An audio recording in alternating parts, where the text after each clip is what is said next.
सोचना था।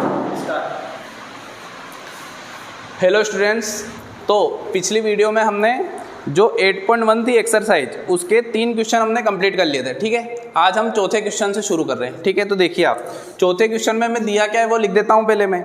हमें दिया हुआ है 15 कोट ए और बराबर में हमें दिया हुआ है 8।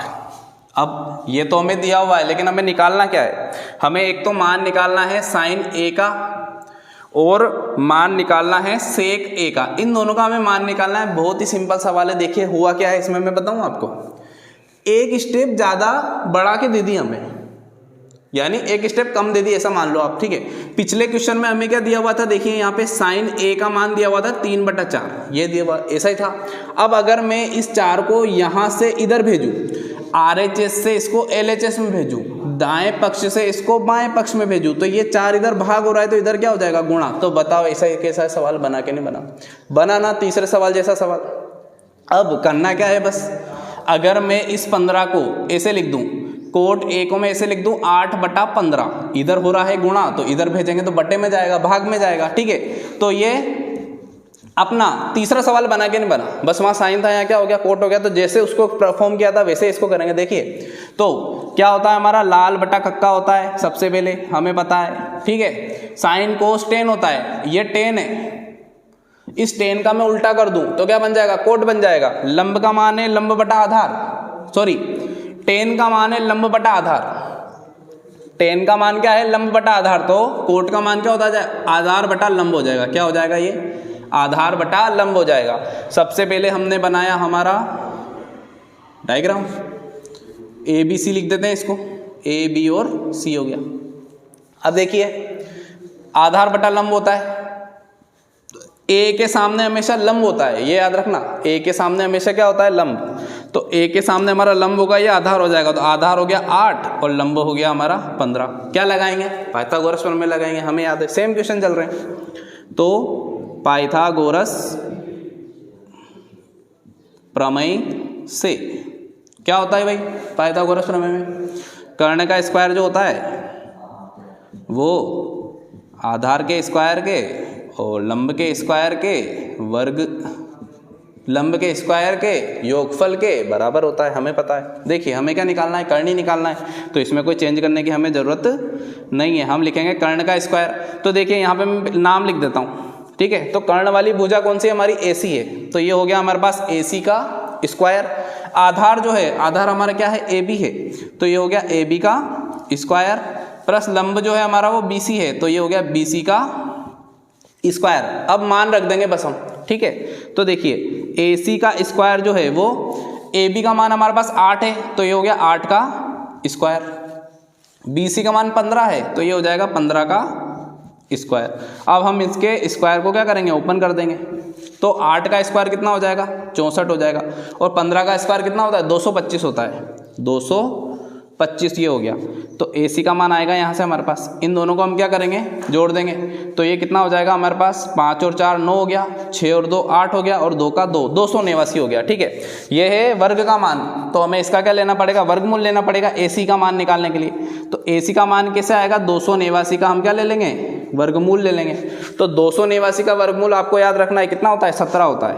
कितना होता है? 17 होता है। तो इसका मतलब हमारे पास कर्ण वाली भुजा कितनी आ गई? 17 आ गई। इतना समझ में आया कि नहीं आया आपको? अब देखिए यहाँ पे भी क्या हो रहा है, ये अनुपात का मान है। किसका मान है? अनुपात का मान है। तो आप पहले क्या कीजिएगा, अगर आपको जैसे K को साथ ले जाने में थोड़ी दिक्कत हो तो आप पहले मान निकाल लीजिए भुजा का, फिर K लगा दीजिए। अब एग्जामिनर को थोड़ा ना पता लगा इसने K पहले लगाया बाद में लगाया। ठीक है, तो क्या करेंगे, यहाँ मैंने क्या लगा दिया? K हो गया ये। ठीक है, क्योंकि ये क्या है? इसको सरल करके लिखा हुआ मान है, ये सरल करके लिखा हुआ मान ले, तुल्य भिन्न है। ठीक है, अब यहाँ पे जो पूरा मान होगा वो इसकी कोई तुल्य भिन्न भी हो सकती है। ठीक है, तो ये मेरे पास क्या आ जाएगा? 15 के आ जाएगा, ये 8 के आ जाएगा। ठीक है, यहाँ मैंने स्क्वायर किया तो ये होगा 8K का स्क्वायर, ये क्या होगा? 15K का स्क्वायर होगा। ठीक है, ये मेरे पास क्या बन जाएगा? 64K स्क्वायर बन जाएगा। यहाँ पे आप है ना थोड़ी थोड़ी जगह छोड़ सकते हैं। अगर आपको K को साथ लेने में दिक्कत है तो आप ऐसे भी कर सकते हैं, इसलिए मैंने अल्टरनेट बताया थोड़ा सा। ठीक है, तो ये क्या हो जाएगा? 289K square. हम जानते हैं, क्या जानते हैं कि 289 का तो हो जाएगा 17 और k का जब k के स्क्वायर का हम वर्गमूल लेंगे तो वो क्या हो जाएगा हमारा k हो जाएगा। तो हमारे पास कर्ण का मान कितना आ गया भाई 17 k आ गया। इतना समझ में आया कि नहीं आया? चाहो तो आप साथ में लेके चलो k को, चाहो तो अगर आपको k को साथ लेने में दिक्कत हो तो पहले जैसे हम परफॉर्म करते हैं वैसे कीजिए आप और बाद में k लगा दीजिए, कोई दिक्कत नहीं है। ठीक है, अब AC का मान आ गया, तीनों भुजाओं का मान आ गया। अब हमें जो पूछा है उसका आंसर देते हैं हम। सबसे पहले पूछा गया है साइन A का मान। साइन क्या होता है? लंब बटा कर्ण होता है। क्या होता है? लंब बटा कर्ण। A हमारा कोण है, हम जानते हैं A के सामने लंब होता है, तो लंब का मान हो गया 15k। कितना हो गया? 15k हो गया। ठीक है, अब कर्ण का मान कितना है? 17k, तो ये हो गया 17k। k से k खत्म तो क्या बचा? 15/17। आगे चलते हैं, एक और मान निकालना है सेक A का। किसका मान निकालना है? सेक A का मान निकालना है। अब सेक का फॉर्मूला क्या होता है देखिए, तो हमें ये याद रखना है सेक कोस का उल्टा होता है। किसका उल्टा होता है? कोस का। तो ये वाला सूत्र हो गया साइन का, ये दूसरे नंबर पे आता है कोस, और सेक जो होता है कोस का क्या होता है? उल्टा होता है। तो कोस है आधार बटा कर्ण, तो जो सेक होगा वो क्या हो जाएगा? कर्ण बटा आधार हो जाएगा। क्या हो जाएगा? कर्ण बटा आधार। A के सामने लंब, तो ये तो लंब हो गया, इससे हमें काम नहीं है, ये हो जाएगा आधार। तो आधार की जगह लिखा 8k और कर्ण तो फिक्स होता है 17k। k से k खत्म, 17/8 आंसर। ठीक है, तो ये आपका 4th नंबर का जो क्वेश्चन है ये हो गया कंप्लीट। था तीसरे जैसा ही, बस इसमें क्या था, उसमें ऐसा मान अपन को दिया हुआ था, इसने क्या किया? एक स्टेप खा गया है कुल मिला के। ठीक है, तो हमने क्या किया, इसको वापस तीसरे सवाल जैसा बनाया, पाइथागोरस प्रमेय में गए। अब यहाँ k क्यों लगाया वो आपको बताया मैंने, चाहो तो k को साथ में लेके चलो, चाहो तो k को बाद में लगा दो, आपकी मर्जी। ठीक है, लेकिन k लगाना जरूरी है क्योंकि ये तुल्य भिन्न का मान है, एग्जैक्ट मान नहीं होता है। आप चाहो तो इसका स्क्रीनशॉट ले सकते हैं। अब हम करेंगे नेक्स्ट क्वेश्चन।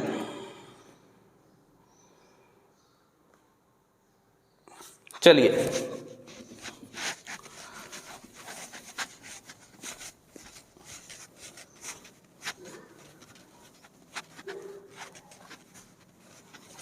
तो नेक्स्ट क्वेश्चन में हमें सेक थीटा का मान दिया हुआ है।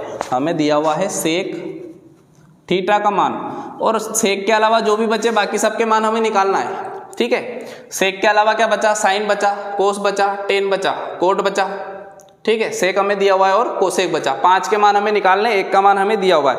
तो प्रोसेस क्या है? वो की वही प्रोसेस है। ये कितना मान हो जाएगा? 13k/12k हो जाएगा। k क्यों लगाया आपको पता है, पिछले क्वेश्चन में मैंने बताया। अब सबसे पहले इसका क्या बना लेंगे हम?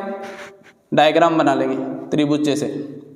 अब यहाँ पे कोई हमें ना a दिया हुआ है, ना b दिया हुआ है, ना c दिया हुआ है, बस क्या दिया हुआ है? एक थीटा।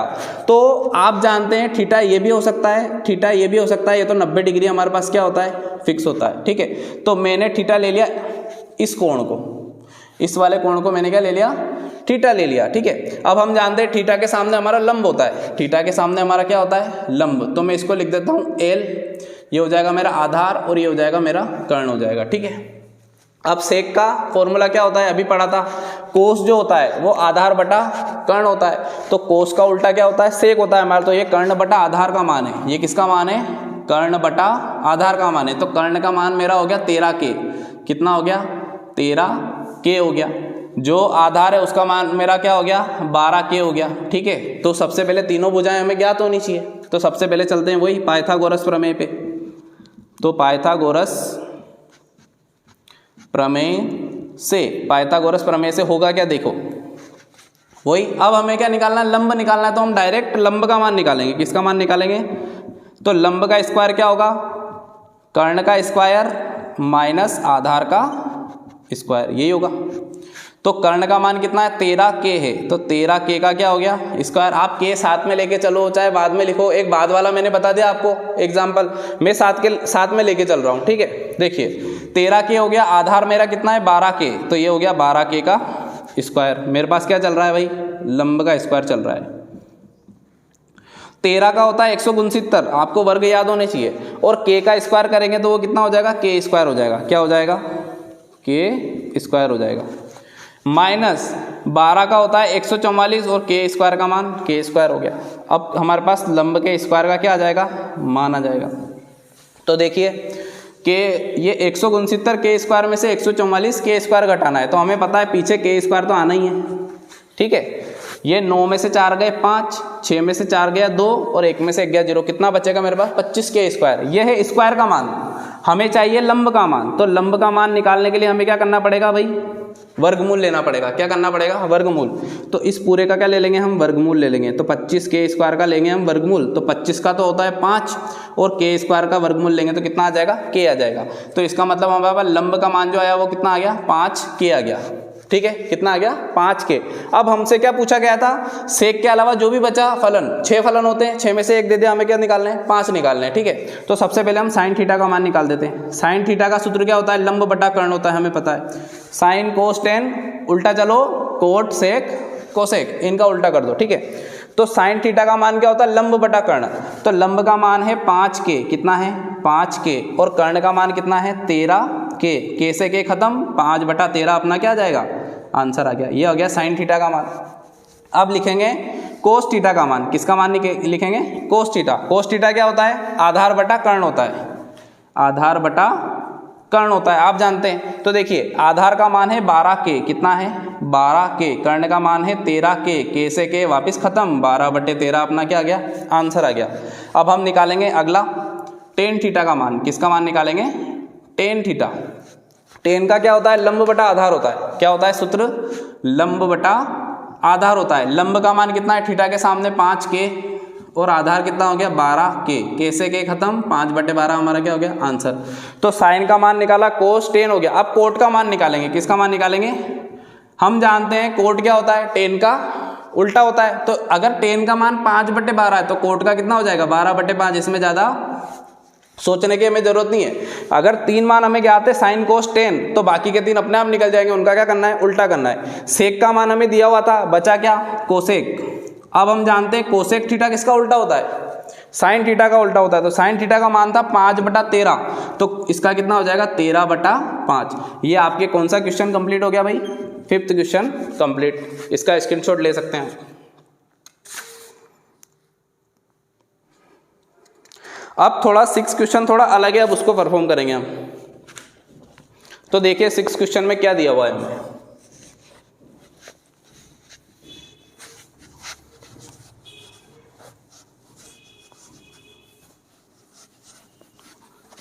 सिक्स क्वेश्चन में हमें दिया हुआ है कि एंगल ए और एंगल बी, कोण ए और कोण बी है वो न्यून कोण है। न्यून कोण आप समझते हैं, समकोण त्रिभुज की ही बात हो रही है, क्योंकि समकोण त्रिभुज ही ऐसा त्रिभुज होता है जिसमें एक कोण 90 डिग्री का होता है, बाकी जो 2 है वो न्यून कोण हो जाते हैं। कौन से कोण हो जाते हैं, न्यून कोण। तो देखिए मैंने इसका बना दिया ये डायग्राम। अब ये ए हो गया और ये बी हो गया, उसने बोला ए और बी को न्यून कोण रखना है, तो इसका मतलब सी मेरा समकोण हो जाएगा। ये वाला कोण और ये वाला कोण क्या है, न्यून कोण है। ठीक है, और हमें एक और बात दी हुई है, यहाँ पे लिख देता हूँ मैं, दिया हुआ हमें क्या है, कोस ए हमें दिया हुआ है किसके बराबर, कोस बी के बराबर दिया हुआ है। ठीक है, सिद्ध क्या करना है, सिद्ध करना है कोण ए को कोण बी के बराबर लाना है। ठीक है, अब इसका लिखेंगे हम हल। क्या लिखेंगे, हल। तो सबसे पहले दिए हुए से लिखेंगे कोस ए बराबर कोस बी, इसके ब्रैकेट में क्या लिखूंगा मैं, दिया हुआ। क्या लिखेंगे भाई, दिया हुआ। ये हमें क्या है, दिया हुआ है। कोस ए किसके बराबर है, कोस बी के बराबर। अब देखिए ये है हमारा समकोण त्रिभुज, वापस क्या हो गया हमारा, समकोण त्रिभुज हो गया। ठीक है, यहाँ पे एक बार और लिख देता हूं मैं, माना त्रिभुज ए बी सी में कोण सी क्या है मेरे पास, 90 डिग्री है। ठीक है, ये मैंने मान लिया। कोस ए बराबर मुझे क्या दिया हुआ है, कोस बी दिया हुआ है। ठीक है, कोस ए बराबर क्या दिया हुआ है, कोस बी दिया हुआ है। अब कोस ए का मान क्या होता है, अपन जानते हैं आधार बटा कर्ण होता है कि नहीं होता है, आधार बटा कर्ण होता है। ठीक है, तो ए के सामने वाली भुजा देखो क्या है, बी सी, ये हो जाएगा मेरा लंब। तो इसके लिए अगर मैं ए को कोण मानता हूं तो ये हो जाएगा लंब, और आधार क्या हो जाएगा, ए सी, तो ये हो जाएगा आधार, और कर्ण तो ए बी चल ही रहा है बराबर। अब देखिए बी, अगर मैं बी को लेता हूं कोण, तो इसके सामने लंब, तो आधार कितना हो जाएगा, बी सी। क्या हो जाएगा भाई, बी सी, और बटे में ए बी आएगा ही आएगा। आया समझ के नहीं आया। अब देखिए यहाँ ए बी है, यहाँ ए बी है, तो ए बी से ए बी कट सकता है, ये आप जानते हैं। अगर ऐसे नहीं आए तो इस ए बी को मैं इधर भेजूंगा, इस ए बी को इधर भेजूंगा, ए बी से ए बी कट होगा कि नहीं होगा। तो इस ए बी से ये ए बी क्या हो गया, कट हो गया। तो मेरे पास बचा क्या, AC बराबर BC, ये बचा मेरे पास, क्या बचा? AC बराबर BC। अब क्लास 9th में आपने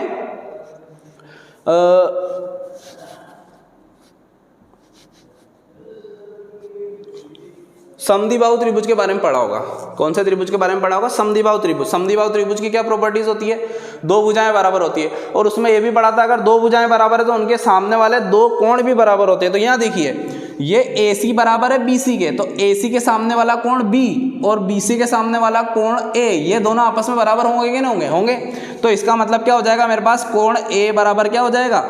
कोण B हो जाएगा। क्यों हुआ ये दोनों कोण कौन से हैं? ये समान भुजाओं के सम्मुख कोण बराबर होते हैं, इससे हमने ये लिखा है। यहाँ क्या लिखेंगे? चूंकि समान भुजाओं के सम्मुख कोण बराबर होते हैं इसलिए कोण A बराबर क्या हो गया? कोण B। तो ये क्या हो गया? इति सिद्धम। ये क्या हो गया हमारे पास? प्रूव हो गया। आया समझ में? ठीक है। तो क्या किया इसमें हमने? हमें गिवन था, हमें दिया हुआ था कोण A कोण B के बराबर है, सिद्ध करना था A को B के बराबर लाना था। हमने मान लिया ये समकोण त्रिभुज है, ठीक है, A और B न्यून कोण है, कोस A कोस B बराबर है। तो कोस A का मान अगर A कोण है तो हमारा आधार हो गया AC, कर्ण समान है। अगर B हमारा कोण है तो इसके सामने लंब, तो आधार हो जाएगा BC। AB से AB कट हो गया, AC बराबर BC हो गया। AC के सामने वाला कोण B, BC के सामने वाला A, तो इसका मतलब क्या आ गया? A B के बराबर है। क्यों बराबर है? क्योंकि समान भुजाओं के सम्मुख कोण है।